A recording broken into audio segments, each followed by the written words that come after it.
ಚಿಂದಿ ಉಡಾಯಿಸೋ ಖಾರ ಬಣ್ಣ ರುಚಿಯನ್ನು ನೀಡುತ್ತದೆ. ಮೆಣಸಿನ ಪುಡಿ ಚಿಂದಿ ಉಡಾಯಿಸೋ ಖಾರ ಬಣ್ಣ ರುಚಿ.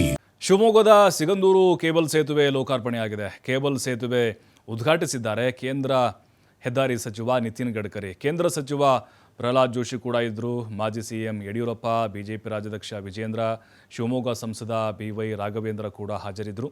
ಸಾಗರ ತಾಲೂಕಿನ ಅಂಬಾರಗೊಡ್ಲು ಕಳಸವಳ್ಳಿ ನಡುವೆ ನಿರ್ಮಾಣ ಆಗಿರುವಂತಹ ಸೇತುವೆ, ಕೇಬಲ್ ಸೇತುವೆ, ಕರ್ನಾಟಕದ ಮೊಟ್ಟ ಮೊದಲ ಕೇಬಲ್ ಸೇತುವೆ.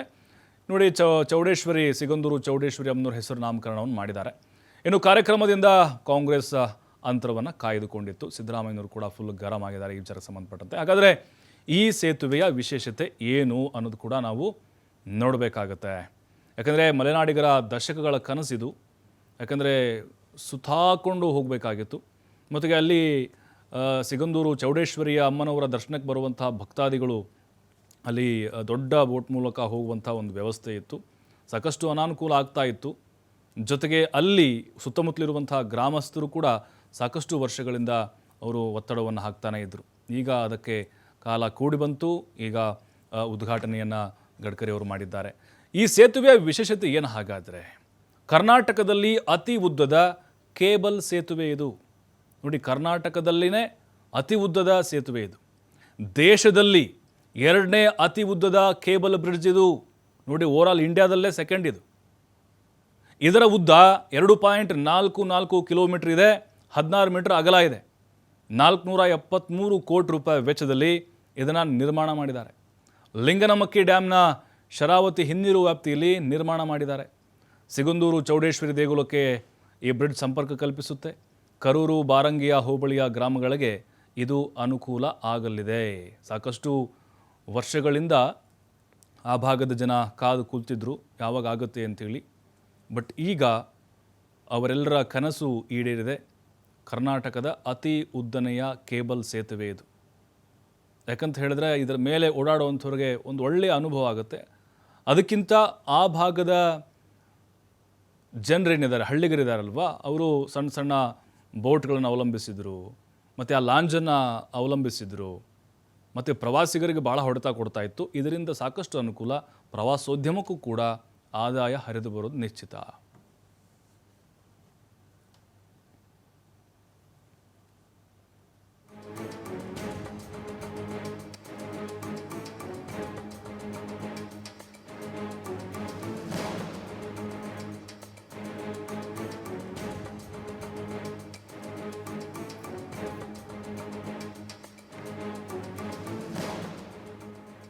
ಸಿಗಂದೂರು ಸೇತುವೆ ಉದ್ಘಾಟನೆಗೆ ಆಹ್ವಾನ ವಿಚಾರಕ್ಕೆ ಸಂಬಂಧಪಟ್ಟಂತೆ ಕೇಂದ್ರ ಸಚಿವ ನಿತಿನ್ ಗಡ್ಕರಿ ಪತ್ರಕ್ಕೆ ಸಿದ್ದರಾಮಯ್ಯನವರು ತಿರುಗೇಟನ್ನು ಕೊಟ್ಟಿದ್ದಾರೆ. ಈಗ ಕಾರ್ಯಕ್ರಮಕ್ಕೂ ಮೊದಲೇ CMಗೆ ಆಹ್ವಾನ ಅಂಥೇಳಿ ಗಡ್ಕರಿಗೆ ಟಾಂಟನ್ನು ಕೊಟ್ಟಿದ್ದಾರೆ.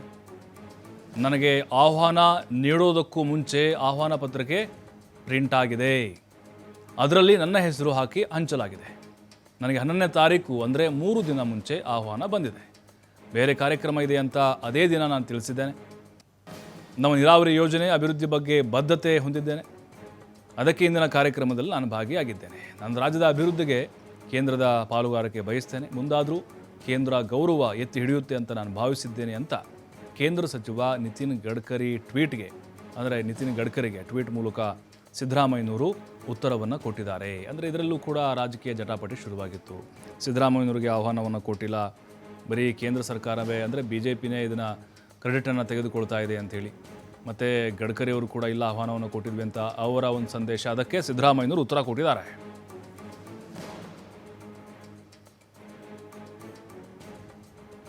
ನೋಡಿ, ಈಗ ಈ ಕೇಬಲ್ ಸೇತುವೆ ಇದೆ ಅಲ್ವಾ, ಅದು ಬಹಳ ವರ್ಷಗಳಿಂದ ನೆನೆಗುದಿಗೆ ಬೀಳ್ತಾನೆ ಬರ್ತಾ ಇತ್ತು. ಸರ್ಕಾರಗಳು ಬದಲಾಗ್ತಾ ಹೋದವು, ಆ ಕಾಮಗಾರಿ ಪ್ರಾರಂಭ ಮಾಡ್ತಾ ಇದ್ದರು. ಅದಾದ ಮೇಲೆ ಮತ್ತೆ ಇದಕ್ಕೆ ಸಂಬಂಧಪಟ್ಟಂತೆ ರಾಜಕೀಯ ಪ್ರತಿಷ್ಠೆಗೆ ಒಂದು ರೀತಿ ವೇದಿಕೆ ಆಯ್ತಿದ್ದು. ಬಟ್ ಈಗ ಸಾಕಾರಗೊಂಡಿದೆ. ನೋಡಿ, ಉದ್ಘಾಟನೆ ವಿಚಾರಕ್ಕೆ ಸಂಬಂಧಪಟ್ಟಂತೆ ಕೇಂದ್ರ ಸಚಿವ ನಿತಿನ್ ಗಡ್ಕರಿ ಪತ್ರಕ್ಕೆ ಸಿದ್ದರಾಮಯ್ಯ ತಿರುಗೇಟು ಕೊಟ್ಟಿದ್ದಾರೆ. ಕಾರ್ಯಕ್ರಮಕ್ಕೂ ಮೊದಲೇ CMಗೆ ಆಹ್ವಾನ ಅಂತ ಗಡ್ಕರಿಗೆ ಟಾಂಟ್ ಕೊಟ್ಟಿದ್ದಾರೆ. ನನಗೆ ಆಹ್ವಾನ ನೀಡೋದಕ್ಕೂ ಮುಂಚೆ ಆಹ್ವಾನ ಪತ್ರಿಕೆ ಪ್ರಿಂಟ್ ಮಾಡಿದ್ದಾರೆ. ಅದರಲ್ಲಿ ನನ್ನ ಹೆಸರು ಹಾಕಿ ಹಂಚಲಾಗಿದೆ. ನನಗೆ 11ನೇ ತಾರೀಕು ಅಂದರೆ 3 ದಿನ ಮುಂಚೆ ಆಹ್ವಾನ ಬಂದಿದೆ. ಬೇರೆ ಕಾರ್ಯಕ್ರಮ ಇದೆ ಎಂದು ನಾನು ಅದೇ ದಿನ ತಿಳಿಸಿದ್ದೇನೆ. ನಮ್ಮ ನೀರಾವರಿ ಯೋಜನೆ ಅಭಿವೃದ್ಧಿ ಬಗ್ಗೆ ಬದ್ಧತೆ ಹೊಂದಿದ್ದೇನೆ. ಅದಕ್ಕೆ ಇಂದಿನ ಕಾರ್ಯಕ್ರಮದಲ್ಲಿ ಭಾಗಿಯಾಗಿದ್ದೇನೆ. ನಾನು ರಾಜ್ಯದ ಅಭಿವೃದ್ಧಿಗೆ ಕೇಂದ್ರದ ಪಾಲುಗಾರಿಕೆ ಬಯಸ್ತೇನೆ. ಮುಂದಾದರೂ ಕೇಂದ್ರ ಗೌರವ ಎತ್ತಿ ಹಿಡಿಯುತ್ತದೆ ಎಂದು ಭಾವಿಸಿದ್ದೇನೆ. ಕೇಂದ್ರ ಸಚಿವ ನಿತಿನ್ ಗಡ್ಕರಿಗೆ ಟ್ವೀಟ್ ಮೂಲಕ ಸಿದ್ದರಾಮಯ್ಯ ಉತ್ತರ ಕೊಟ್ಟಿದ್ದಾರೆ.